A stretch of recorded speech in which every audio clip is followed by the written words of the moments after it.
They laughed when I said I was a waitress. Not just laughed, they smirked. That quiet, condescending kind of smirk people give when they think they've figured out who you are, and they're not impressed. Just a waitress, they said. Not entrepreneur. Not mother. Not survivor. Just a waitress. And for a while I let them believe that. Because when you work in the service industry long enough, you learn how to read people faster than they can read a menu. You know who tips well, who lies, who's cheating on their spouse, and who pretends to be powerful but can't even look you in the eye when they talk down to you. You learn that power often hides behind fake smiles and American Express cards, and that arrogance loves an audience. They treated me like I was invisible, but I was listening. Every lunch meeting, every fake phone call, every whispered brag about how they knew someone who could fix certain numbers on the books. They thought they were untouchable. They thought I was just refilling their water. They had no idea they were bragging about a $200,000 tax fraud scheme to the one person in the room who never forgets a word. And that was their first mistake. Because I wasn't just a waitress. I was a woman who'd been underestimated her entire life. And this time I had receipts. Literally. Welcome to Judgy Tales, where real stories meet real drama, and justice comes with a twist. If you're new here, this is where we tell the stories people try to bury. The ones that start with shame and end in satisfaction. Stories of betrayal, revenge, family feuds, office sabotage, courtroom chaos, and yes, sweet, undeniable karma. We ask one simple question. What would you have done? In today's episode, we dive into a tale that starts with a woman being humiliated for her job, and ends with a federal investigation, frozen assets, and a group of so-called professionals being very, very quiet. It's the kind of story you tell your friends over a bottle of wine, shaking your head and saying, "She did what?" It's also the kind of story that makes you rethink who you're rude to, especially in public. Because sometimes, the person you dismiss is the one who knows your secrets. Sometimes the person you mock for not having a real job is the one who keeps receipts, screenshots, and a backup drive. And sometimes, that waitress. She's smarter, tougher, and more dangerous than you'll ever be. So grab your coffee, settle in, and listen closely, because this story starts with a tray of drinks, and ends with the IRS knocking on someone's door. This is Judgy Tales. Ear listen. Balance scale judge. Beach balloon share your verdict. Let's get into it. I never thought my apron would one day become armor in a battle between arrogance and justice. For years I lived a life most people would call ordinary. Working as a waitress at a small family diner in suburban New Jersey, the kind of place where people still call each other sweetheart and honey, where coffee is always full and eggs are fried exactly how the customer likes them. I didn't have a college degree. I didn't have a cubicle with air conditioning and spreadsheets. What I did have were calloused hands, aching feet after long shifts, and an oddly sharp memory. Faces, details, words. I remembered everything. No one thought that would ever matter. My family never really valued what I did. To them I was just working for now, between things, or waiting to figure it out. Especially my older sister, Valerie. She's 7 years older, holds an MBA, lives in a gated community, drives a white Mercedes, and is the kind of woman our mother always bragged about over dinner. If only you studied like your sister, you wouldn't be running around taking orders. Valerie was the CFO of a high-end interior design firm owned by her husband, Mark. And Mark, he was the walking definition of smug. Always in a tailored suit, always speaking like he was auditioning for a TED Talk, always gesturing with just the right flourish. He never passed up a chance to remind everyone how successful he was, even while eating cookies at family gatherings. I wasn't jealous. I was just exhausted. Exhausted from being treated like I was some kind of failure because I didn't choose the right path. The truth is, I loved my job. I loved hearing customers tell me about their lives, loved the clatter of silverware and the steam off hot coffee, loved the rhythm of breakfast rushes when everyone needed something from me. But to my family, none of that mattered. They didn't see value in what I did, only the disappointment they decided I was. Every holiday, every birthday, I felt like the odd one out.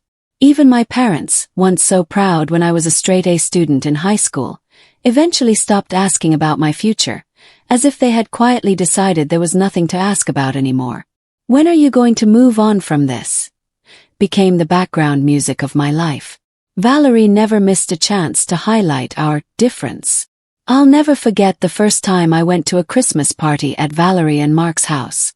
Everything looked like a page from a catalog. Glimmering lights, a gas fireplace with perfectly fake flames, a Christmas tree taller than me by half, and wine that cost more per bottle than my weekly groceries. I wore a simple black dress. Nothing fancy, but I thought it looked nice. Valerie greeted me with a once-over and said, "Oh, you didn't need to dress like you're at work. We're casual here." That was when I realized she didn't just see me as her less accomplished little sister. She saw me as beneath her. Her friends, and Mark especially, never missed an opportunity to ask, "So, what are you doing these days?" in that tone you know is loaded. And when I answered, "Still working at the diner," they'd smile like I just told them I collect bottle caps for a living. "So, you're building up experience to open your own place?" one of them asked, like it was unthinkable that I could be satisfied with a waitress job.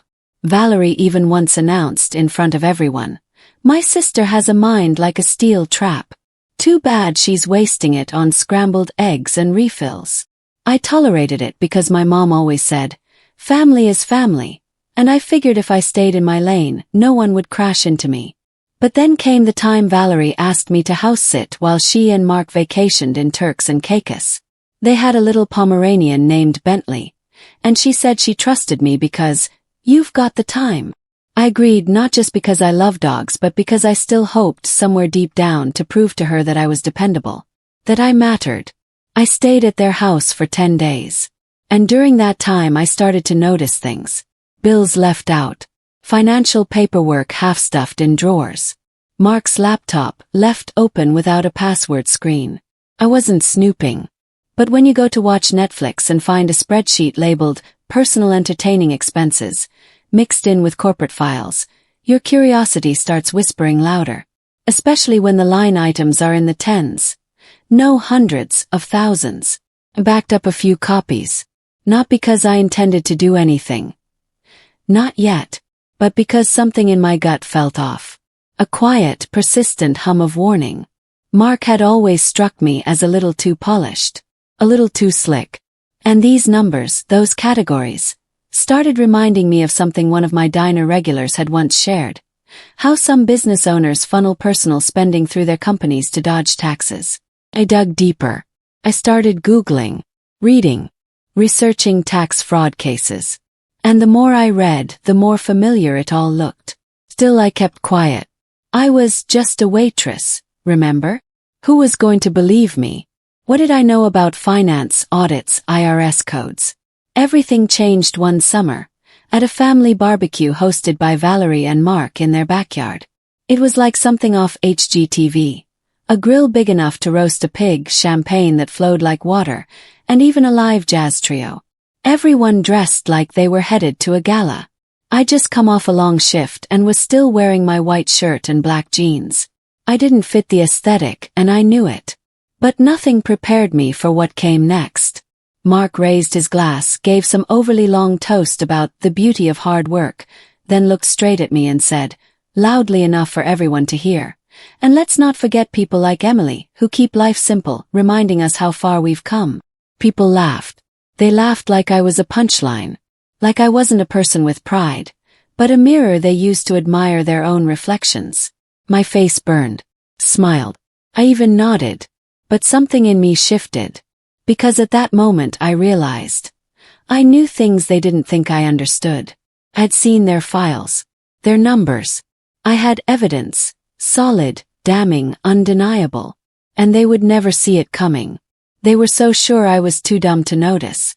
What they didn't know was that I'd been carrying this secret for months. Waiting. Watching. Calculating. Until finally I told one person. My cousin Nathan. He's a white-collar criminal defense attorney. Brilliant. Meticulous. The only one in the family who never talked down to me. He once said to me, "Character isn't tied to job titles. I've met janitors with more integrity than CEOs." I showed Nathan what I had. The files. The spreadsheets. The inconsistencies. He went silent. For a long time. Then said, "You might have just found something the IRS would open a full investigation for." What happened next? That's a whole story on its own. But what I need people to understand, before we dive into the twists and consequences, is that all of this started with being underestimated. With years of subtle humiliation. With casual cruelty disguised as family banter. And their arrogance. That's what gave me the opening. Because if Valerie and Mark hadn't assumed I was too small, too stupid, too irrelevant to understand what they were doing, they never would have left their secrets out in the open. But they did. And it was the most expensive mistake they've ever made. I remember the exact moment when everything began to shift. Not just emotionally but strategically. Because up until then I had taken the humiliation. I had swallowed every offhand comment, every passive-aggressive joke. Every pitying glance like it was just part of the meal I never ordered. But after that summer barbecue, after Mark turned me into a living punchline in front of 24 people who sipped champagne and laughed, I couldn't pretend anymore. I wasn't just hurt. I was angry. Not the loud kind of angry. Not the throw-a-plate storm out of the house kind of angry. I was the kind of angry that simmers, silent, slow, deadly. The kind that plans. The files were still in my inbox. The spreadsheets. The receipts. The travel reimbursements with no clients attached. The private dinners charged to corporate cards. A 3-night stay at the Ritz in Aspen marked client acquisition, when I knew for a fact it was Valerie and Mark's anniversary trip. Had the photos. The dates. I had access to their social media. Valerie had tagged their location with a quote about marriage bliss. The arrogance was astronomical. But here's the thing. Having information and knowing what to do with it are two different beasts. I was just a waitress, remember? I had never called a lawyer before. I didn't even know if what I had was enough. And more than anything, I wasn't sure if I wanted to light that match. Because what happens when you expose people who've spent years pretending they're better than you? What happens when you tell the truth, and it burns down the house? Still, I couldn't let it go. I couldn't just stand by and let them keep mocking people like me while siphoning money from the system. So I did what I do best. I watched. Waited. Listened. I started attending more family events, more dinners, more parties. I pretended everything was fine. Smiled. Brought baked goods. I asked questions but not too many. I let them talk. And talk they did.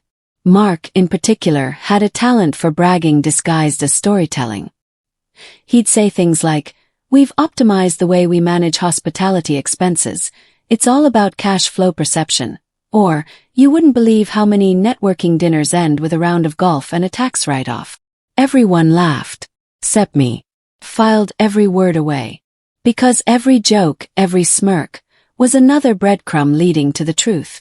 One night, while Valerie was in the kitchen refilling drinks, Mark cornered me near the wine rack. I'll never forget what he said. "You know, Emily, you're smarter than you act. You could have had a real career if you'd just applied yourself." Then he winked, like I should take that as a compliment. I smiled politely, but inside something cracked. Not because I was insulted, I'd heard worse, but because he had no idea who he was talking to. Not anymore. Later that week I called Nathan again, my cousin the lawyer.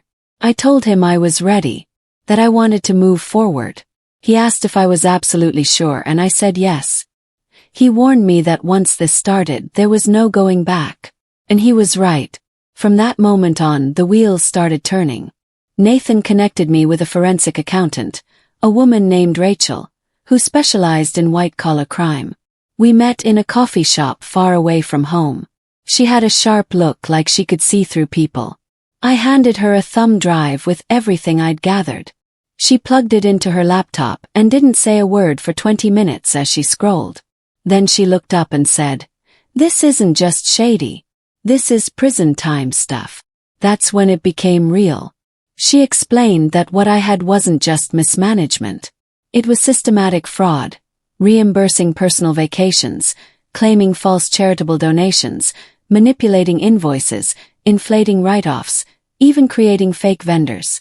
The scale was shocking, She estimated that, conservatively, the company had evaded at least $200,000 in taxes over the past 3 years. I remember staring at my coffee cup, trying to process it all. I had walked dogs, wiped tables, cleaned gum off booth cushions while they flew first class and wrote it off as business development. And all this time they laughed at me. Rachel asked if I wanted to take this to the IRS directly or through a whistleblower attorney. I didn't even know that was a thing. She explained how whistleblower laws protect people like me, how I could submit the evidence anonymously, and how, in some cases, whistleblowers are eligible for a financial award. I didn't care about the money, cared about justice, about finally tipping the scales back to something resembling fair. But justice takes time. And while we built the case, I still had to play the role. I went to another one of Valerie's parties, this one for her birthday. She rented out a rooftop lounge in the city. Everyone was dressed in designer labels. Mark made a speech about women who do it all. He didn't mention me. I stood near the bar, pretending to sip a cocktail, while watching Valerie laugh with her friends. Her dress alone cost more than my rent. It was surreal, standing there knowing what I knew, knowing that everything around me, all this polish and prestige, was built on lies. Then came the first sign that they knew something was off. It happened a few weeks later. Valerie called me out of the blue.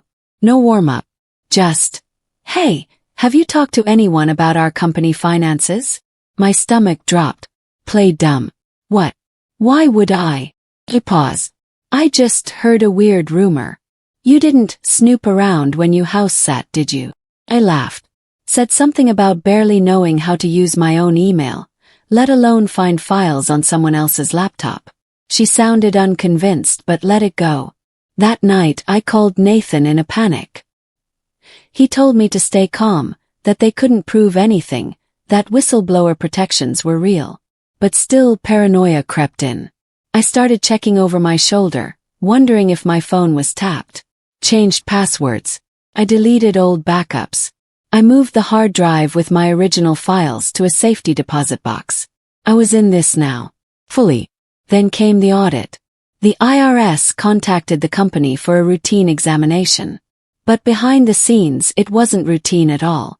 Rachel had filed the report through an attorney channel designed to trigger a deeper look. Mark had no idea. Valerie didn't either. I found out through the grapevine. My aunt mentioned that Valerie's been so stressed lately.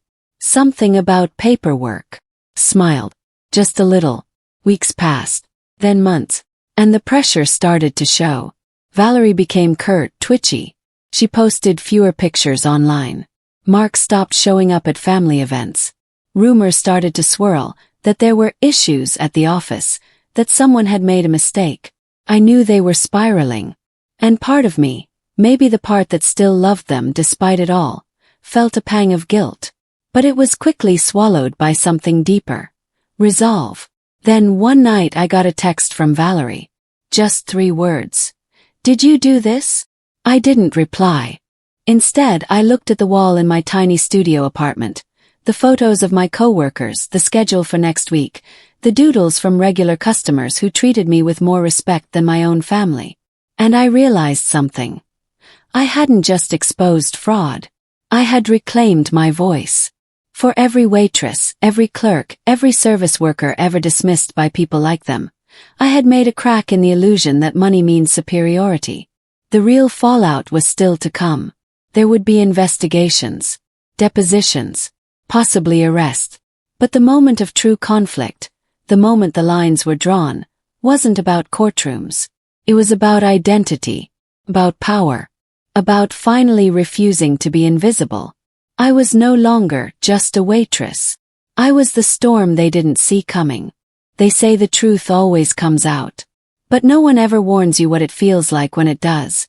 How it doesn't explode like in the movies, but rather unfolds like a slow, excruciating ballet of exposure. And in my case, it didn't start with an arrest or a courtroom or some dramatic raid. It started with a dinner invitation. Yes, a dinner. Valerie texted me out of the blue. "Hey Em, can we talk? Just us. Come by the house. Dinner's at 7. I stared at the message for a long time. We hadn't spoken since the one where she'd asked, "Did you do this?" And I'd ghosted her like a teenage breakup. I knew something was up. But curiosity, it's a funny thing. You can be terrified and still need to see how the story ends. So I went. I wore my usual black jeans, a simple blue blouse. No makeup, no armor, just myself. When I pulled into their circular driveway, the house looked the same. Too perfect, like a life you only rent for Instagram. But the atmosphere, totally different. No lights glowed from inside. No music, just the faint flicker of candles. She opened the door with a stiff smile. "Come in." The air smelled like overcooked salmon and tension. We sat at the long, gleaming dining table that once hosted lavish parties where I was treated like a mascot of mediocrity. But tonight, it was empty. Just me, Valerie, and 2 plates of food she barely touched. "Where's Mark?" I asked, pretending not to know. She hesitated. "He's staying with his brother for now. Needed space." He nodded. Silent. She picked at her asparagus. "Look, I didn't ask you here to fight. Okay. I need to understand. Why would you do this to us?" I raised my eyebrows. "Do what?" Her eyes locked onto mine, sharp and cold. "You know exactly what. The audit. The investigation. Questions. Our accounts are frozen, Emily. We're being bled dry." Felt my pulse spike. It was happening. The truth was no longer lurking in shadows. It had walked right into her dining room.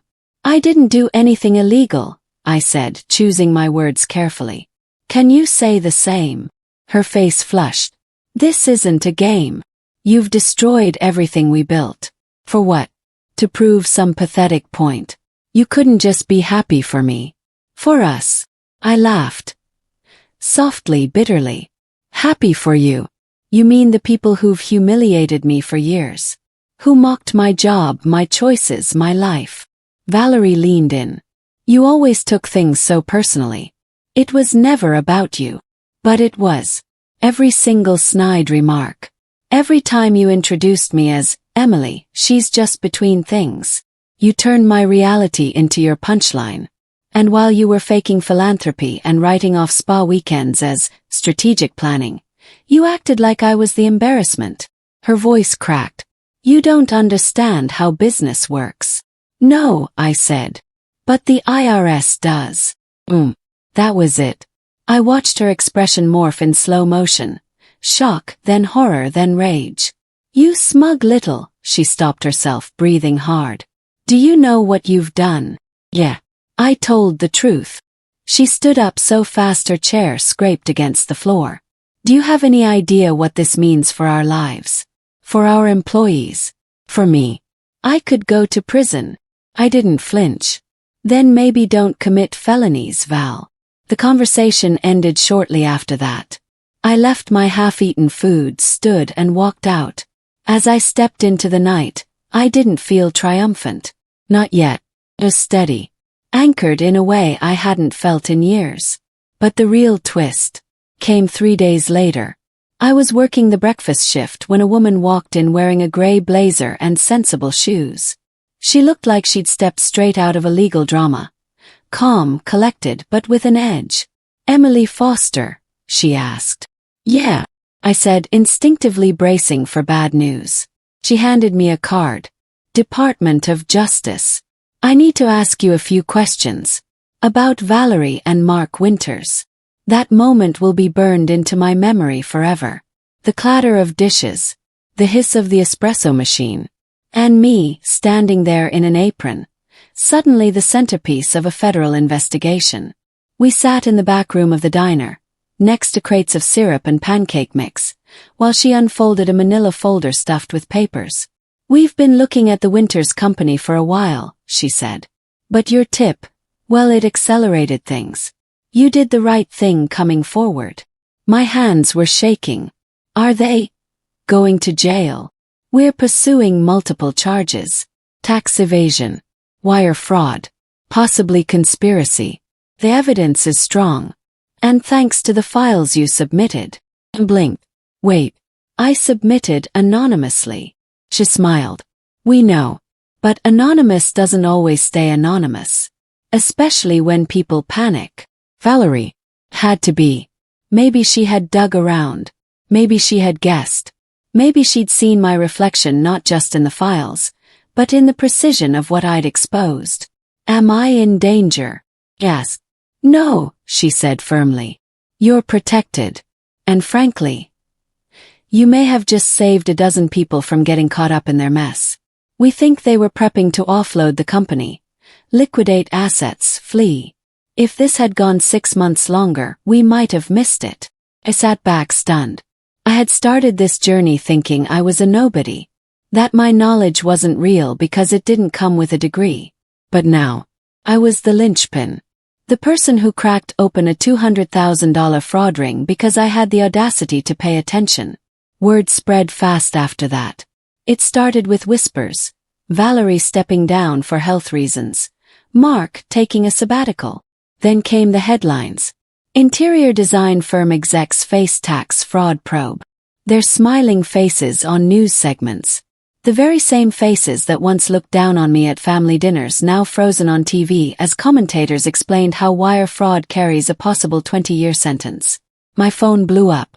Extended family members, old classmates, even co-workers who had seen me as just the quiet one. Everyone wanted to talk. Some out of shock. Some out of admiration. Just nosy. But I stayed quiet. I didn't want fame. I didn't need applause. The silence was enough. Valerie texted again once. You don't know what you've done. I didn't respond. But if I had, I would have said, oh, I do. I held up a mirror. And you couldn't stand what looked back. The shock wasn't just in the crime. It was in who exposed it. The girl they wrote off. The waitress. The invisible one. And that, more than any court ruling, was justice.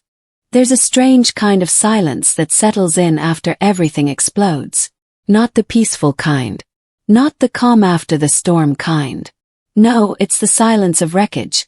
The moment you walk through the ruins and realize that everything that needed to be said has already been screamed, confessed, exposed. That was my world after the story hit the media. Valerie and Mark weren't just under investigation anymore. They were facing federal indictments. Multiple counts of tax fraud, wire fraud, conspiracy. Their faces were plastered across local news sites, their company name dragged through headlines like, luxury design power couple accused of pocketing $200,000 in fraudulent expenses. Clients began dropping them. Investors fled. Valerie's LinkedIn disappeared. Mark's business Instagram went dark overnight. And suddenly, the people who had spent years performing success were watching their perfect empire rot from the inside out. I should have felt satisfied. And on some level I did. But satisfaction doesn't come all at once. It unfolds in layers, like peeling back the makeup they used to cover their lies. The real revenge wasn't the arrest. It came afterward, when their carefully curated life began to crumble under the weight of public scrutiny. I didn't lift a finger, but I didn't need to. The wheels of justice, once in motion, were merciless. A few days after the charges were filed, I got a call from a journalist. She'd read about the whistleblower in the court filings and pieced it together. She wanted to do a story. A real story, not about the fraud but about me. About the waitress who brought down a wealthy power couple. I declined at first. I wasn't doing this for fame. But she persisted. And eventually I agreed, on one condition. My name wouldn't be used. She honored that. The article dropped 2 weeks later with a headline. She was just a waitress, but her sharp eye exposed a $200,000 tax fraud ring. It went viral. That's when the second wave hit. My manager at the diner pulled me aside the morning after the story dropped. You've got people asking about you, he said, holding his phone like it might bite him. Reporters. Podcast people. Even a couple from Netflix. I laughed. You're kidding. Nope. One lady from a show called Real American Justice said she wants to fly you to LA to talk on camera. I didn't go to LA, but I started thinking, maybe, just maybe, this story wasn't just mine. Maybe it belonged to every person who's ever been underestimated. Every service worker who's ever been talked down to, dismissed, ignored. Maybe my revenge wasn't just about watching Valerie and Mark fall. Maybe it was about using their fall as a spotlight for people like me. So I said yes to one podcast, then another, then a guest appearance on a panel about whistleblower protections. I didn't need to be famous, but I did want to be heard. Meanwhile, Valerie's life was unraveling in ways even I couldn't have predicted. Her parents, our parents, cut her off. My mom, who once defended Valerie no matter what, called me in tears. I didn't know, she said. I thought she was just ambitious. I didn't know she was like this. Mark, as it turns out, had been trying to protect more than their finances. The investigation revealed that he had created shell companies in his brother's name, funneled funds through offshore accounts, and forged at least 2 signatures on IRS documents. That turned the case federal and opened the door to serious prison time. And Valerie, she wasn't innocent either. She'd approved the expenses, signed off on the statements, lied during audits. She tried to plead ignorance, but the paper trail was clear. She wasn't a bystander. She was a co-conspirator. Their lawyer went for a deal. Plead guilty to lesser charges in exchange for avoiding a trial. But the prosecution wasn't playing games. The number was too high. The fraud too brazen. They wanted a conviction. I didn't attend the court hearings. I didn't need to. But I read every transcript. Valerie broke down on the stand.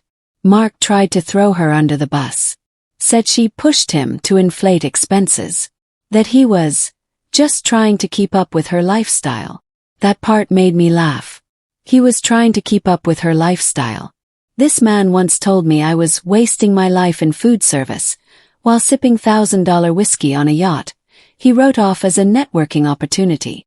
And now he was blaming his wife for the whole thing. Classic.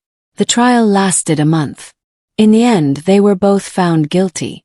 Sentencing was scheduled for the following spring. Valerie was sentenced to 22 months in federal prison. Mark got 34.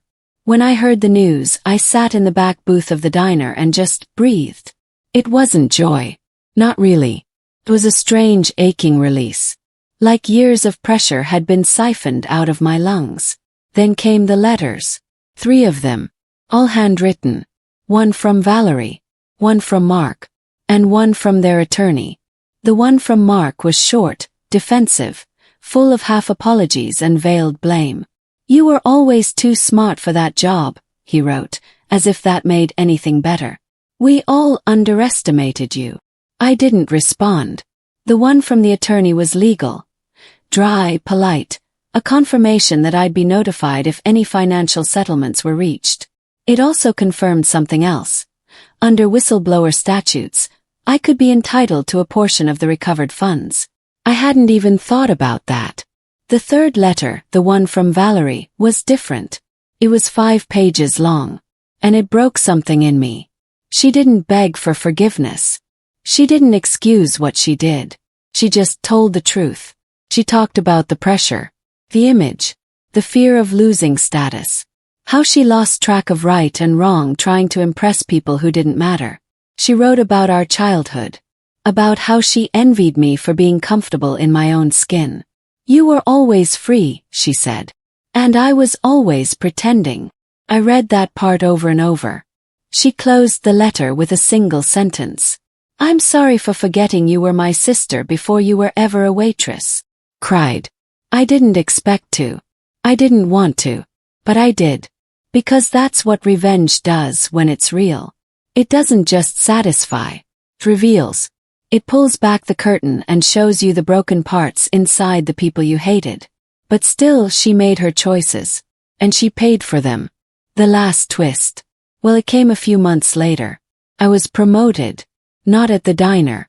No, I left that job shortly after the sentencing. But not because I was running away from it. 'Cause I was building something new. A local non-profit that supports women in the service industry offered me a job. They needed a program manager, someone to help run financial literacy workshops, teach employment rights, advocate for workplace protections. They wanted me. Me. The waitress. Now I wear blazers. I speak on panels. I mentor women who are exactly where I was 5 years ago. I still visit the diner.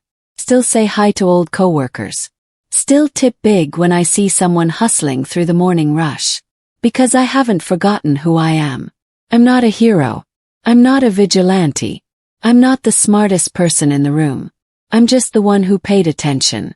And sometimes, that's all it takes to burn down a lie and build something better in its place. You know, when people talk about justice, they often picture something dramatic. Courtroom slams, breaking news headlines, handcuffs snapping shut. But real justice, it's quieter, comes later. It comes when you're sitting alone years after the storm, looking back at the path you walked and realizing you didn't just survive it, you redefined it. There are moments now when I still hear that phrase in my head. She's just a waitress. It used to sting. It used to make me shrink into myself like I had to apologize for not having a title with initials or a desk with a view. But not anymore. 'Cause now when I hear it I smile. 'Cause yes, I was a waitress. I brought people pancakes and remembered how they liked their coffee. I worked double shifts, stood for 12 hours straight, learned how to balance 6 plates on 2 arms, and how to keep smiling even when someone snapped their fingers at me like I was furniture. I was invisible to the world that worships business cards and status symbols. But it was in that invisibility that I saw everything. And what I saw was a system that rewards appearance over ethics. A culture that praises people who cheat with confidence and dismisses those who work with humility. I saw people like Mark and Valerie, living proof that money can't buy morality, use their success as a shield, as if their titles made them immune to consequences. They were wrong. Because here's the truth nobody talks about. Integrity doesn't come from your job. Comes from what you do when you think no one's watching. Valerie and Mark thought no one was watching. They thought I didn't count. That I couldn't understand the spreadsheets, the tax codes, the loopholes they so comfortably danced through. But I was watching. Closely. Quietly. And when the time came, I didn't need to raise my voice or call attention to myself. I just acted. Because sometimes, the loudest kind of justice is the one served without theatrics. Sometimes all it takes is one person paying attention. Looking back now, the irony is almost poetic. The same people who used to scoff at my job, who whispered at holidays about how I'd never moved on, were brought down not by an expert, not by a government agency catching them in the act, but by the waitress they mocked. The one they thought was too small to matter. But I did matter. And if there's one message I want to leave behind, it's this. So do you. You listening right now, whether you're stocking shelves, working the line at a restaurant, driving a delivery truck, cleaning hotel rooms, answering phones, or doing any job the world looks down on, your worth isn't measured by your paycheck or your LinkedIn profile. Your intelligence isn't defined by whether you wear a suit or an apron. And your voice is powerful, even if people try to make you believe otherwise. Because justice doesn't just belong to the powerful. Sometimes it starts with someone no one saw coming. Sometimes it starts with just a waitress. So the next time someone tries to put you in a box, reduce you to a title, or act like your perspective doesn't matter, remember this story. Remember that even the smallest voice can trigger an avalanche. That even in silence there is power. That sometimes, the most ordinary person in the room is holding the thread that unravels the whole lie. And for the ones who've been laughed at, dismissed, overlooked, don't let that be the end of your story. Let it be the ignition. I didn't take down Valerie and Mark because I wanted revenge. I did it because someone had to. Because every time they defrauded the system, they took from all of us. From public schools, from hospitals, from roads that needed fixing and programs that needed funding. They dressed it up as strategy. But it was theft. Plain and simple. And for every dollar they stole, someone else, someone who plays by the rules, carried the weight. I was done carrying it. But here's the beautiful part. What they built with lies collapsed. And what I'm building now, it's made of truth. I spend my days working with women like me. Women who were told they were just something. Just a waitress. Just a mom. Just a cashier. We teach them their rights. We help them dream bigger. We remind them that they don't have to accept disrespect as part of the job. And every time one of them finds her voice, I feel that same quiet victory all over again. Not the kind with fireworks. The kind that hums deep in your chest and says, "You did the right thing. You changed something. Valerie will serve her time." Mark 2. But me. I've started a new chapter. One rooted not in what I do for a living but in what I stand for. And I stand for this. That nobody gets to decide your value but you. That the people who speak the softest sometimes hold the most truth. That even in a world stacked in favor of the rich and ruthless, justice still has a way of showing up, sometimes wearing sneakers and an apron. I was never just a waitress. I was a witness, voice, reckoning. And to anyone out there who's ever felt invisible, know this. They can ignore you, belittle you, mock you, but they can't erase your impact. Because when the truth finally arrives, it doesn't knock politely. Kicks the door down. If this story made you feel something, if it made you think about justice, power, and the people the world tries to overlook, then don't let it end here. Stories like these aren't just entertainment. They're mirrors. They show us what's wrong, what needs to change, and how even the most underestimated voices can spark real consequences. If you believe this tale delivered a hard-earned lesson, one worth remembering, sharing, and learning from, then do us a favor. Hit that like button. It helps more people discover stories that challenge the status quo. Subscribe to Judgy Tales to join a growing community of listeners who aren't afraid to judge, to question, and to feel. And don't forget to ring that notification bell so you never miss the next twisted turn, shocking reveal, or satisfying dose of justice we bring your way. Every week, we dive into true stories that pull back the curtain on family drama, workplace betrayals, and moral gray zones you won't believe are real. So if you're here for truth with bite, if you live for those "wait, what?" moments, this is where you belong. Subscribe, hit the bell, and we'll see you in the next story. Until then, ear listen. Balance scale judge. Beach balloon, share your thoughts.